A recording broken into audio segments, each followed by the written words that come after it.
It's World NGO Day today, and we have two guests who are joining us in the studio. Dr. John Kitui is a country director at Oxfam, Kenya, and we have Ahmed Ahmed, who's a convener of the ASAL Humanitarian Network and also the chairman of the Kenya Chapter for Change Working Group. Chapter for Change Working Group. Charter for Change, rather, the Kenya Charter for Change Working Group. Good morning, gentlemen. Good morning, Eric. Karibuni sana to Kenya's biggest conversation. Happy World NGO Day. Thank you very much. To the two of you.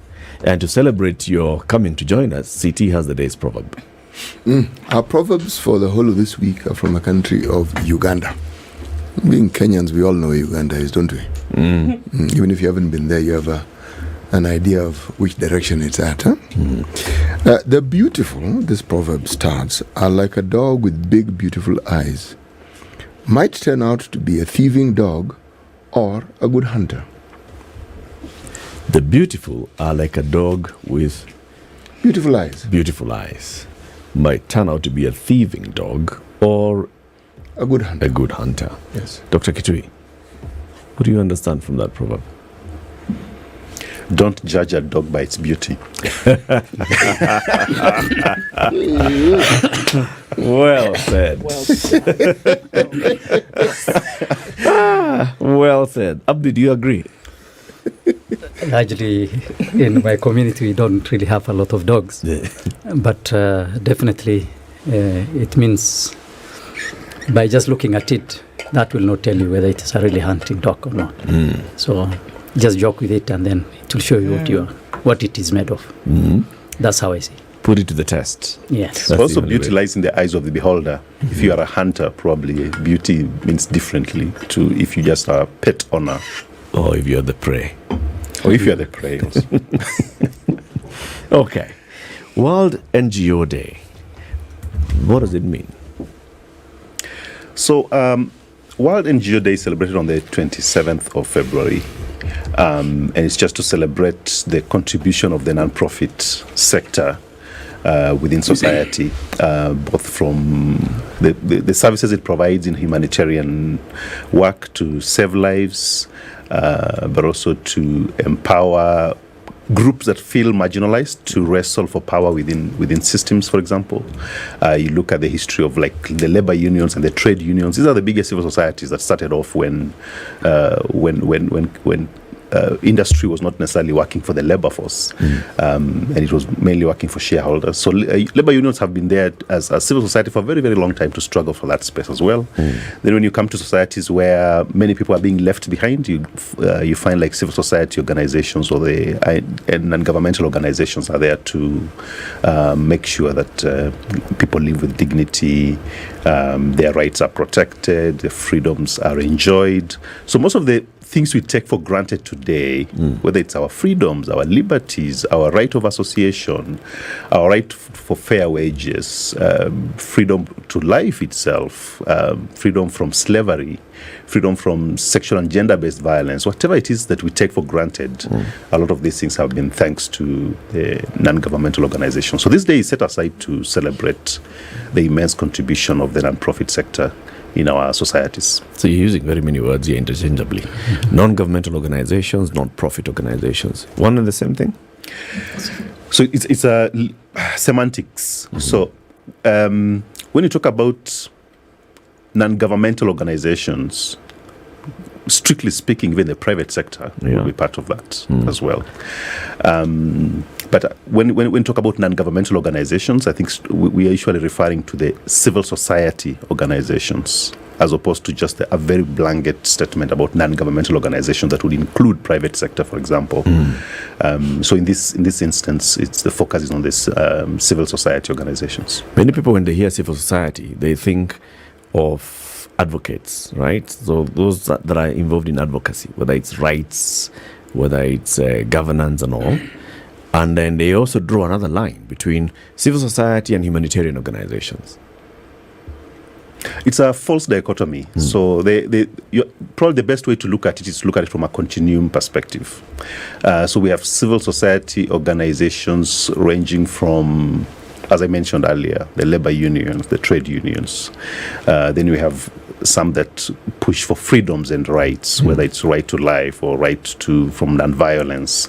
And then you have the other ones who provide services where either the state is not providing services like health services, and then you get church-based civil society organizations providing that healthcare to the communities, or providing water, sanitation, or communities just coming together and organizing themselves around restoration of a forest or trying to meet the needs of their communities. These are civil society organizations. So it's a myriad range of organizations on a very lengthy continuum, one would say. Let me bring you in, Ahmed Ibrahim Abdi. You're the convener of the ASAL humanitarian network. ASAL here is the Arid and Semi-arid Lands. So we can clearly ask you, so where do you focus your attention on? it's obvious. But tell us about the network. What is it about, and what do you focus on mainly? The network, which is called ASAL Humanitarian Network, was born out of caucuses and being able to bring people or actors all at different locations, so that we could amplify our voice jointly of our wider geographical area. The ASAL areas, as you know, are frequently exposed to impacts of natural or man-made crises, and these has come in a cyclic way. So as an individual local NGO, you will not really be able to achieve what you want to do at scale, and to be able to influence so many others. So what we do, a wide range of issues. Each of the different members, which now we are 30 only, but we are still finalizing the governance setups, and we are just a platform. It's not a registered entity. It is a platform to bring the different voices together from across the board. The 30 include around 11 women rights and women-led organizations. These organizations, some of them date back to the late 1989, when I remember in those ages there was also a crisis, and so many people had come dropped off and displaced from their normal way of life out in the pastoral setups and back into settlements, and they had nothing, women, children, elderly. And from that moment, organizations started working alongside the government, and even before, as John has already put. But some of these organizations now have been doing things related to humanitarian aid. We do things related to active citizenship, which is related to governance. We have been doing things related to constitutionalism, deepening and rooting democracy. We are also working in the space of peace and conflict issues. We also work in the development arena, from food security, water, other aspects, including even education. So it's a wide group of people, but when we came together, we really said, how can we be able to have a locally led model where we are going to influence an effective humanitarian aid system that does not disrupt the development agenda in a continuum of a nexus approach. So that is what brought us together, and way back in 2015, we jointly did it on our own, and then we looked at it in 2019. We woke up from with another crisis of drought. So from 2019 of drought, then we had 2020 floods, then we had locust, then the COVID. Now we are talking about a deepening drought crisis. And this is not what the different actors should just be experiencing. We should jointly be doing these things. That's why now the network of 30 local organizations, which we are expecting to expand to the 23 ASAL counties, and in the long run have the different regions. So networks from the coastal area, the western and side, plus the urban poor, including the mountain region from a climate change perspective. In the long run, we would like to really push this agenda jointly, and we'll be opening up the movement to those locations in the near future. So we're looking at NGOs across the board, serving in a complementary capacity to government, without wanting to disrupt anything, kind of like what you've said. So now let's look at one of the issues that is biting. We can sit here and pontificate about how bad the drought is. Oh, it's bad, and people are suffering, and people are, dying. How bad is it? Because here we are from a point of there are non-governmental organizations who have been working in the last few years towards mitigation, who've been working towards relief, helping out government, essentially. How bad are we looking at the situation right now with the drought? Thank you very much. First, if you really look, let me just take you back to 2 steps. In 2010, 2011, the Horn of Africa as a general was experiencing some famine. Around 250,000 children died. From that moment, a number of organizations came together and they have been pushing. We don't need to delay. So from a dangerous delay perspective of waiting until a crisis thickens.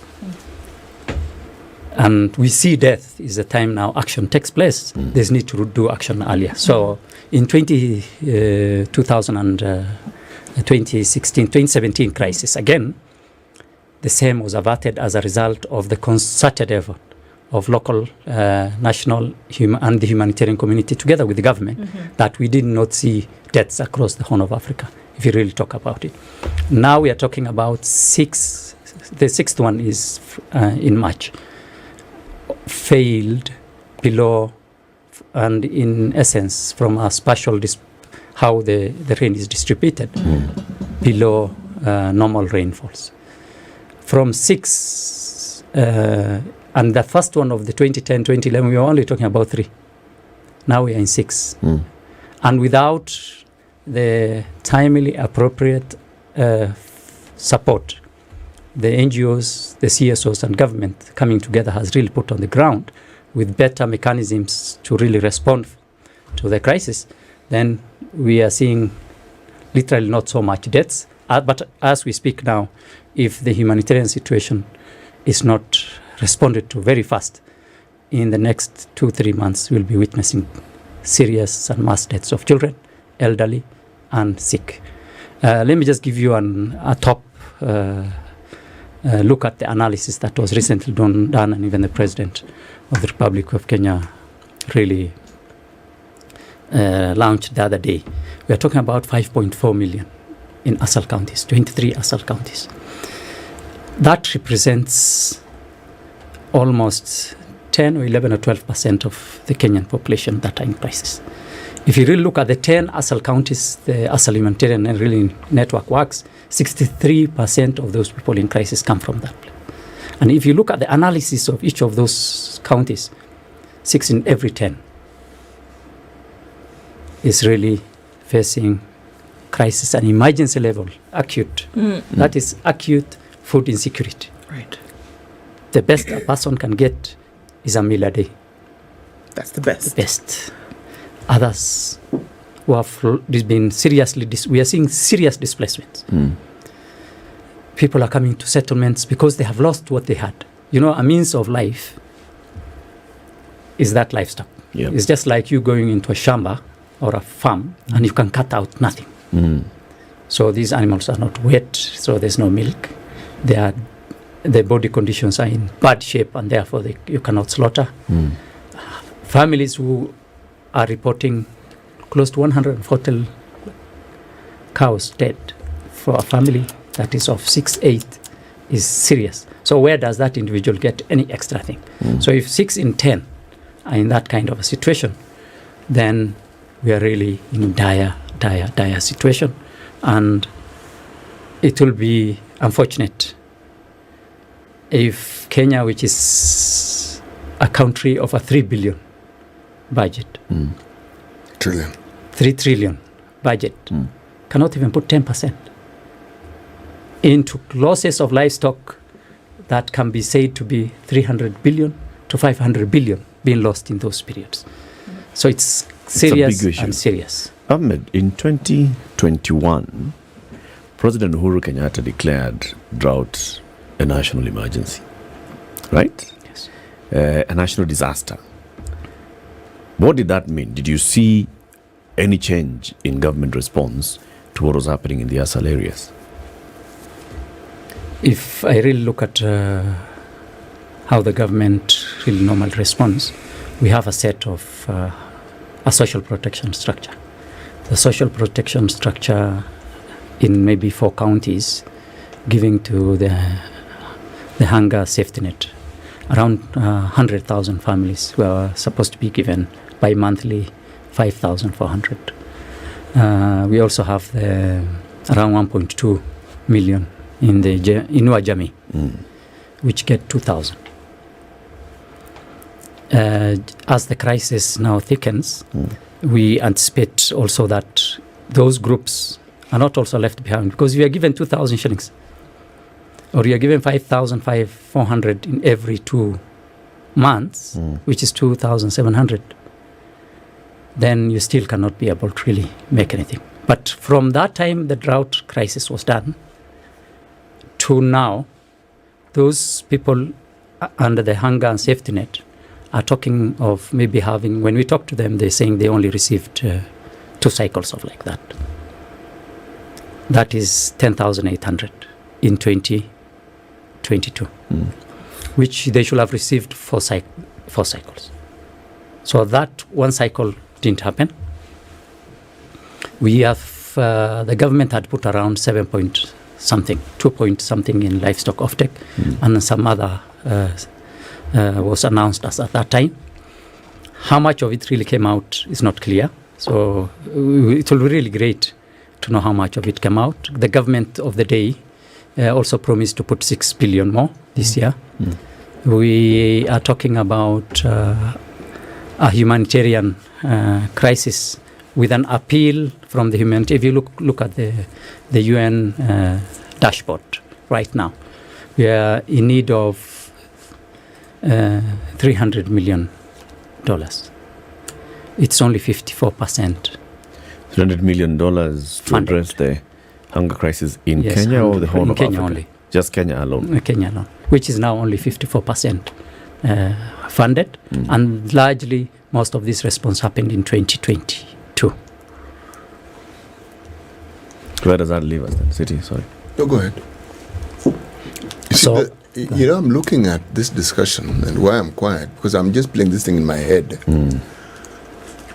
All the areas that we refer to as the ASAL areas belong to counties. Agriculture is a devolved function. 2.4% of our budget in this country is devoted to agriculture, whether it's fisheries, whether it's livestock, whether it's crop management, abattoirs, husbandry, whatever you want to call it. Now, my question is now, the national government is supposed to be in charge of policy, okay? How much of this money that is allocated actually goes to the counties before we even discussing what the counties can do? Yes, it's 2.4%. We've got a 3 trillion shilling budget, okay? One can do the maths. How much of this money actually goes to the counties? And when it does, what does the counties do with it? Because the moment you have a county government and there's a problem within your county, it's a national crisis, yes, but we can segment it into counties and say, okay, there's this county, and there's the other. How much of the monies that the counties actually get have they actually put towards resolving these very, very same things that you are saying? So you have to go back to 2013, and the central government transferred a lot of the subsectors you mentioned, whether it's fisheries, horticulture, all to the counties. But to date, most of the budget of the 2.4 budget remains at the Kilimo House. And that's a tragedy of what we're talking about in agriculture. First of all, it's underfunded. So for a country that prides itself in saying agriculture is the backbone of this economy, and Muga, you can correct me, probably it's not, probably the financial sector is. I think the agriculture sector has been the backbone of our food security for a very, very long time. We grow food across the country, and that's given. But we only put in 2.4%, as opposed to the 10% that the African countries have committed to. But the 2.4% also remains at the moment at Kilimo House. And that's part of the problem. And that's why you see the death of the agricultural extension services, for example. They're non-existent. And probably the 2.4% goes to paying the operational costs, the salaries of people sitting behind the desks, without necessarily any even transport or facilitation to reach the farmers, for example. So that's partly the problem. But the other problem that we have to acknowledge is the impact of climate change on our agricultural food systems, because we are a rain-fed agriculture economy. Whether it's a pastoralist or the guys who do farming in the Western Kenya, wherever, we depend on the rain. And we've cut our water towers. There's been a very lazy policy on really addressing climate change. And not just in Kenya, we can look at the region, but also at the global level. And because the climate change effects that we see in Kenya are not necessarily our own creation. Partly they are, but in Africa, I think it's assumed when you look at the 10 worst climate-affected areas, they only contribute about 0.1% of the global carbon footprint or the carbon, but then we suffer the worst consequences on the climate impact. So there's a global also justice there around climate change. So I think for me that's kind of, when you talk about agriculture, is we have a very fundamental basics we need to meet. But the crisis we are seeing is not just an agriculture crisis, but also it's not a climate crisis also. We have to really talk about the role inequality contributes to the misery and the crisis and the starvation of the people in the arid and semi-arid lands. And I say that because, and do mention the issue of, with Kenya really, why are we even talking about the drought? Because people should not be dying or starving in a country like Kenya. We are a very rich country. We are a very wealthy country compared to other countries as well. There are even drier places in this continent. You can go to Algeria, you can go to Morocco, you can go to the Middle East. There are countries on this planet which are predominantly desert. But no one is dying of starvation. That anyone should die from starvation is actually a political failure. If the government did its job in making sure that the social protection system worked, in a year where the drought is so severe, the worst we've seen in 40 years or 70 years, depending on who you refer to, the government putting 0.25 of its budget over 2 years. I think the 15 billion you are quoting here, give and take, is between 2021 and 2022 and 2023.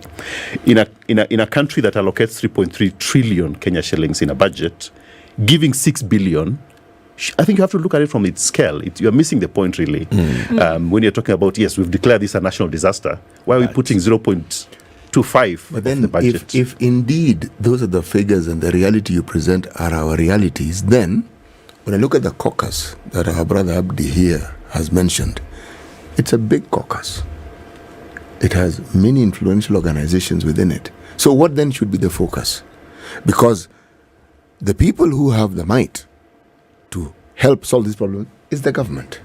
Absolutely. Okay. And the reason why they have the might is because we pay taxes. Exactly. Okay. Now, this money, even these very people who are really burdened with the problems we're talking about, pay their taxes. They pay their dues. How much pressure, how much time and pressure does the group lend itself to in focusing on how to get the government, how to get the legislators, how to ensure that this money which we say keeps sitting in Kilimo House, because we hear the same story with the Ministry of Health. You have a problem and you're being told the money is at the national headquarters. Surely. What is it doing there? Maybe it's looking for the cows at the headquarters. I don't know. But the point is, should that not be the focus? Because all these areas have county governments, they have governors, they have legislators, they have all these people. What are they doing to ensure that the appropriate pressure is applied on the government so that what needs to be done is actually done? So the question is on leadership. Yes. The leaders from these counties, and then being able to canvass and lobby the other leaders from the other counties, so that as national leaders you speak about the same issue. Yes. And focus on what is actually happening. Let's talk about that after we take this break. 28 minutes to 9. We are celebrating World NGO Day 2023 today, and Dr. John Kitui, who is the country director for Oxfam Kenya, is here with us in the studio. And Ahmed Ibrahim Abdi, who is a convener for the ASAL Humanitarian Network, is also here. This is the Situation Room the only way to start your day. Our guests, Dr. John Kitui from Oxfam and Ahmed Ibrahim Abdi from the ASAL Humanitarian Network. Abdi, respond to the question that City asked before we took the break. What is it that your organization, the organizations under your network, have been doing to engage with your local leaders so this matter is mainstreamed at national level? We have been really coming with the data. We have created a number of press sessions. We have lined up a number of roundtables with the leaders from our region. Some of the key issues which, when we discuss with them, like the county governments, as we speak, every year, a quarter of the budget is not there. What do you mean not there? Let's say we have four quotas. Mm-hmm. By the time you're reaching towards the end of the year, and now up to maybe from the period of March. From March to June. To June period is the time when, the last two is when you get most of the resources. So in the end, when a budget is read to September period, nothing much is flowing. So from that kind of a perspective, then you'll find that, yes, we are saying funds are available. When it has been released, it's late in time. If you look at the spending even levels, and you're hearing some of the county governments are really returning money because money is coming at the last 6 months. From next month, we'll start seeing counties being very busy. So from that kind of a way of really how funding flows really happen, and in the processes of allocations, a quota, I mean, one of the first quarter goes to waste. It disappears, or maybe it's not brought on time. 60% to 70% of the budgets are going to administration, salaries, and things related to that. Are you saying this is a common pattern? That yes, across. Right, from the time we had devolution, 47 counties, this is what we see. Yes. So then why don't we plan with that in mind, since you know this is the pattern? Yes, so from that kind of a really setup, is devolution really working? It's time to really push and work around the next steps and analyzing, reviewing how to really devolution. Well, let me give you an example. For those 5.4 million people who are said to be in crisis, they don't find themselves in public participation processes. Why? It's been done in town halls, in settlements. If largely the ASAL areas are inhabited by agro-pastoralists who are walking around to farms a bit far away with livestock here and there, when do they? So they'll never participate. Are they really being part of these processes that really meet the needs of their priorities? So from that perspective, we, in terms of now engaging with the different governments at different levels, the legislatures definitely is from these roundtables and this. At the county level, we engage with these different groups. Up to the grassroots level, we try and bring their priorities together. Then we help them how to do memorandums of memorandums to sign up. They get people who amongst them can come to the far-flung locations where public participation is happening, and this is where we're putting the thing. But I think, really, Ahmed, the question I think that Muga was asking is, for example, we've seen a supplementary budget that has been passed in Parliament now, being proposed to Parliament, and very little funds have been allocated to the drought response when 5.4 million people from these counties are affected. I think the question one would ask is, what is the legislatures from these counties doing in Parliament? Why are they passing this supplementary budget or not putting pressure to the executive or to the planners to allocate more resources, to just do what it's the role of the government to do? Because I think if they did their role as parliamentarians, as representatives of the people, probably will not see the scale of devastation we are currently seeing in these areas. Why don't they even lobby their fellow MPs? Because this is something that's affecting the whole country. Okay? Yeah. The assumption that just because someone comes from the ASAL area, they don't have relatives in Nyanza, where I come from. They do. Okay? You can lobby. So, a national crisis shouldn't be left in the hands of the legislators who come from the ASAL areas. Even those who don't particularly understand it should be lobbied. It should be a national issue. I am simply saying this, that we have a situation in this country that seems to have become normalized, where the interest of those who really need the help is completely disregarded. And what seems to be the focus is talk of really massive, huge projects with billions and billions of shillings. And yet, there are people who cannot even have a meal a day, and the numbers are growing. Now, if that seems to be the direction, then those who perhaps, as we say, who are wearing the shoe and no way it pinches, they need to shout the loudest. And need to get other people to shout equally loudly with them. If I may ask, on the onset, I'm just going back to non-governmental organizations, because I think this is crucial in this thing that CT has just mentioned. What was the agreement? And I ask that because, okay, so with the entrance or invitation of non-governmental organizations, was there the agreement that we're going to have a symbiotic relationship whereby you're going to help us out here? You're going to go sometimes where we can because government may be stretched thin. And then when you see that there's something that's going all right, you know, let us know so we can see how to hold our hands together. And then you will push us every now and then when it's needed. Is that the kind of thing that we have agreed? I mean, of course, in layman terms here, you know, treaties and such not quoted. Is that not kind of like what has been agreed of the working relationship between government and non-governmental organizations? Yes?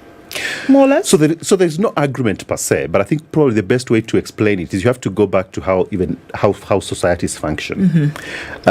So why did we require state in the first place? Was to assure our rights and freedoms and everything else. And then the markets came in, and the markets, the business, the corporate, the business, were entrepreneurship and everything else. But then people realized there were people who were being left behind. Sure. And those people who are being left behind organized themselves into what is now called the civil society groups. Yes. And the civil society groups really exist because of government failure and market failure. So you have to look at it from that perspective, that actually civil societies exist where there is government failure and where there is market failure, or both. And that's why if the government did its work, or if the leaders that we elect did their work very well in pushing the government of the day to do their work, there would be no need for civil society organizations. Indeed. But it's because the government fails, and because the markets fail and the governments fail to regulate the markets where they fail, for example, on labor and everything else, then the civil societies are necessary. So to be honest, I think you can look at the thriving of the civil society organizations as a very, very good indicator of government failure. And I think for me, that's why we have to put the drought and the people facing hunger crisis and the starvations at the door of the state. Absolutely. So now, should the lobbying then be for government then to reduce on this failure index when it comes to the things that we see? There's a drought. We're not saying geographically stop the drought, but we're saying there are mitigating factors that you can then implement to make sure that in the coming years, people are not as hungry as they were. Can we say, sure, if we are going to now move from rain-fed agriculture to irrigation agriculture, so for me then, because it brought to the doorstep advocacy, lobbying, insistence on government to actually do its job. I see that as a big job of, civil society, NGOs. However, we also see that NGOs do step in and help. There's relief food and things like that, which in my opinion is not sustainable. You can only do that for so long. The long-term effect is what has to come into play here, where it's saying government must do what you need to do. Absolutely. But you know what, Ndu? NGOs thrive in the failure of government. Without the failure of government, NGOs then will not exist. Yes. Absolutely. And I think the paradox you have to look here. This accusation has actually been made. I mean, you hear it all the time. Yes. As Oxfam, you hear it all the time. You guys are thriving because, of course, the government is behaving the way it's behaving. When the government comes out and says, we declare a current drought a national disaster and we need 6 billion shillings, the government has put aside 2 billion shillings. The other 4 billion shillings will come from our friends and blah, blah, development partners. They're basically looking at you and saying, and you are very quick to say, oh, yeah, we'll mobilize. We'll be able to put in 2 billion immediately and we'll look for the other. So you have made the government get used to, we've got someone who's going to come and help. You are very active on the ground. And also, it's making the government feel, well, you're okay. So there's a paradox, and I think we were discussing this the other day, last week, about every time NGOs step in to save lives. And I think when you look at the current ongoing drought with a 5th consecutive failed season, we would have had deaths were it not for the NGOs doing responses already. And this is the UN system, international non-governmental organizations, but also the local actors like ASAL Humanitarian Network. Because of the amazing work they've done, we've actually prevented deaths. But the problem of coming in and doing that and actually saving it being a crisis, the government then opts out of doing its duty and responsibility. And I think for me, I go back to Muga's point, because this is where the local leadership would really matter and would really step up to be counted. But as long as they do not step up to be counted, as long as they do not step up to demand that the government takes their due responsibility, then they expose people to death, but then the NGO and the international community, whether the UN system, the NGOs or local actors, come in and save lives. And because they are doing that, the government can allocate 5 more billion to the office of the president, as opposed to actually saying, oh, let's prioritize the humanitarian response. So you see a displacement effect, and it's a catch-22 situation. What do we do? And I think for me, as Oxfam, we've been trying to push for the governance to work. So accountable governance. So both from taxation, let's tax the rich, let's make sure that we are doing redistribution, let's focus on saving lives, but also let's support communities too, to build more resilient livelihoods. But also the humanitarian response must be locally led. And the beauty of a locally led humanitarian response is actually now you bring in both the private sector, you bring in the local government, the county government for this matter, and you bring in the local civil society organizations. And these are community groups that will always be there. So there will always be civil society organizations. And I think for me, the local, they are the better. But the role of NGOs, I think for me, should shift towards actually advocating for the government to do what it's their duty to do, especially in a country like Kenya. How bad does it have to get? Before you answer that question, look at countries from which a lot of these NGOs sprout. They're domiciled in these countries. They've got financial muscle. They don't have hunger issues. NGOs do not assist or support in economies or in countries where they flourish. You're not going to find Oxfam, for example, doing the bulk of its work in the Americas. I mean, it's clear why. Now, how bad does it have to get before local leaders then actually do something about the situation? And we're talking about lobbying at the doorstep. How bad? Because usually we see the bulk of action when things have actually hit bottom level. We're at ground zero. We're at ground zero, and that's when we start to see some action. That's when local leaders will then say, okay, hold on a minute, actually it's really bad. But that's the question. This thing that we're saying needs to shift, whereby it's no longer handing out of relief food. It's no longer saying, okay, let's step in. It's actually getting leaders to lobby and say something has to be done about our agricultural practices. Something has to be done about lobbying for the budget to move from centrality out into the counties. How bad does that situation have to get before that is actually then done? I think the way Kenya really, and often everybody really looks at disaster management is just ad hoc. So if at that local level, planning was done well, disaster management frameworks were up to date, the indicators that really show us that situations are moving from this are already being monitored. It's very clear. They can be able to easily say this ward is more affected than this kind of thing. But they don't have to wait, because even at county government level, around 2% of their budget is for doing contingency funds. Each of the different counties have that mandate. But the key aspect of the leaders, once we vote them in, they come to Nairobi, and that will be my key catch with them. I'm going to look for them seriously, is that because of the pressure and the level of engagement that is down there, they seem to be missing action at the grassroots level. And because of that pressure piling to a level where they are mostly found in Nairobi, this is the major problem. And they're only visible and voices are heard when the crisis is at its peak. Or during election election time when they really need the votes. Thereafter, you see them the next 5, after the other 5 years. So the shift needs to happen from the way ad hocly we are really engaging with this kind of thing to a more county-based, county-led, county processes that now can easily be able to be identifying the gaps which each of the different members at the lower level can really plug in into. The amount of resources that are coming to the counties, which is 15%, and you really can hear now already there's a lot of argument about, is it 420 billion? Is it 300 and something what's available? Even it's not the 15%, should be able to be available at the very beginning to be able to really do the actions that are required at the county level. And with that is the only way that we will be able to see the real change happening because of devolution and the ability. By the way, there's another major problem that I see. Because of these clan structures again at the lower level, the moment you start engaging with criticism and pushing, and this, it takes a very different dimension. But what is critical is you have been elected, you have been put on that table by the people, you must be available 24 hours round the clock, 7 days a week, and that 365.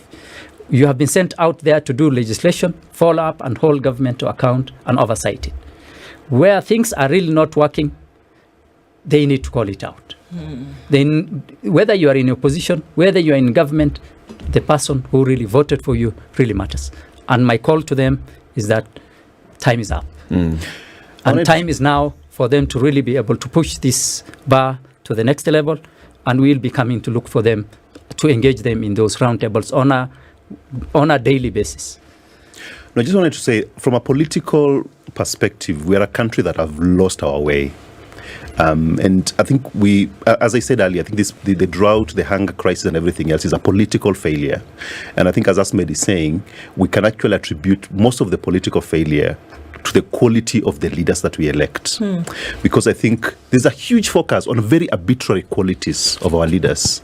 Your clan, your oratory skills, your mobilization and organizational skills, and very little focus on the ideological underpinnings of our political leaders. And that's why they have no idea what they should be lobbying for. They probably have no idea that actually the state is supposed to be a welfare state. That's why we need to have a welfare state, and then that's the only state that functions. The ideological underpinnings of our leaders is wanting, if it exists at all. And because they are lost in terms of just standing up to lobby and to push for the government to do their duty, then we see this massive political failure that led extreme inequality. You see, our pushback to what you've just said is, there is the duty of the citizenry to oversight their leaders. After all, our constitution tells us we are the boss. These are our servants, these are our workers, it tells us. But have we actually even internalized it and understood the power we actually have? You see, if you do the maths, just simple arithmetic, 2021, 2022, we are informed that we spent 352 billion shillings given to the counties. If I just use that as a point of reference and say that was for one funding cycle, let's do it times 10, that's 3.5 trillion shillings, just for an example. Supposed to be the budget of the country for a year. Do we look at our counties and we see 3.5 trillion having been spent in totality? Whatever location counties are given, is it representative? Because people keep saying, oh, they pay salaries. Yes, if they pay salaries, then people do something with those salaries to better their lives, isn't it? So, across board, do you see this money as being transformative? So what do you see? Because don't just look at the 350 per year. Yes. Look at the 3 trillion per year. Because counties are also where the national government money gets spent. So 3 trillion times 10. Do you see 30 trillion shillings? Oh, no, I definitely don't. In fact, if you asked me, I would say that the discussion around the money, if you wanted to understand it in a way that could be satisfactory, you'd say it's voodoo, meaning it's all up in the air and it disappears and it's there in figures, but you never really quite see it. But it's an economy, and I think when you look at our economy, the World Bank says it's an economy that's growing, but not creating jobs. Forget World Bank. World Bank, and let's pause World Bank for a single second. These things they keep telling us are nice to read, and they make good sense in the head. But I am not shutting you down. I'm simply saying, let's leave World Bank out of this discussion for the time being. Okay, let's leave World Bank then. In this sense, when you look at the GDP for Kenya, no, I'm not grows. No, I'm not going GDP even. I don't want to go to GDP. That's a very high-flung discussion. At the local. But you want to know where the money is going. No. You have to. No, I don't even want to know where the money is going, because I know where it's going. I know exactly where the money is going. Okay, what's your point? My point is, how do we get our people to understand the power that they have in determining their futures and their lives? Because if this Mwananchi understands that, and in the collaborations and the caucus that Brother Abdi here has, the people you work with, this thing we are saying becomes a reality, because then they will know what to do to ensure this happens. It won't be a discussion and leaving Mheshimiwa to do what he wants or how he wants it. This is really what I'm getting at, because they will then focus on what they need. When you're told you need a dam, we'll say, no, we need a water pan. When they say we will need a smaller dam, say, no, what we need is how to harvest the rain that we have. Say there's no rain. Say no. But why don't we find water? Because we do have aquifers, we do have water which doesn't necessarily come from rain. These are the realistic discussions we ought to have. I'm in the ASAL area. What's our main product? We have livestock. Are the abattoirs that were promised, planned for, are they there? Should they not be there? These discussions are the discussions that bring about change. But I want to move away from the economic discussions which are academic, because those ones, as I said, they are good to hear and they're good to listen to and they're good for discussions. But we have these discussions and people are dying of hunger every single day. Absolutely. Now, I think the problem with the discussion that you're talking about lacks in our politics. And I think for me, it's after 60 years of tribal politics, how do we make our politics issue-based? How do we have conversations around the qualities of leaders we elect, around the politics of and the policies of this country, around the issues like the drought, the hunger crisis, the food security, our agricultural policy, water security, without necessarily electing just leaders because they belong from our clan or our tribe.